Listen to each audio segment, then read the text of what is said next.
Hindi na nakapalagpa ang isang top 5 provincial most wanted person na may kasong rape sa operasyon ng mga otoridad sa Lasam, Cagayan. Tinutukan niya ni Police Corporal Roldan Guiab.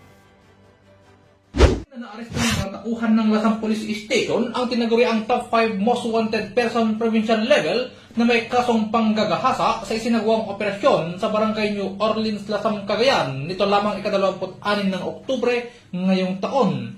Ayon sa investigasyon, ang naaresto ay kinilalang si alias Elizar, 34 anyos, may asawa, magsasaka at residente ng nasabing barangay. Nahaharap ang suspek sa 4 na bilang ng statutory rape na walang inirekomend ng pensa at 4 na bilang ng rape through sexual assault in relation to RA 7610 na may pensang nagkakahalaga ng 200,000 pesos sa bawat kaso. Sa kasalukuyan, ang suspek ay nasa kustodiya ng Lasam Police Station para sa dokumentasyon at tamang disposisyon.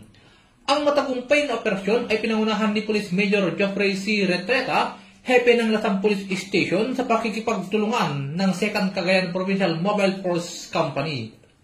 Binigyan din ni Police Colonel Anguluang, Provincial Director ng Cagayan Police Provincial Office, na ang pagkakaresto kay alias Elizar ay patunay ng masinsinang koordinasyon at dedikasyon ng kapulisan sa pagpapatupad ng batas. Dagdag pa nito, hindi titigil ang kapulisan ng lalawigan ng Cagayan hanggat ang lahat ng mga may kinakaharap na kasong kriminal ay maipapaabot sa kamay ng hustisya. Mula dito sa lalawigan ng Cagayan, ako ang inyong PNN correspondent, Police Corporal Guiab, alagad ng batas, tagataguyod ng Balitang Pulis.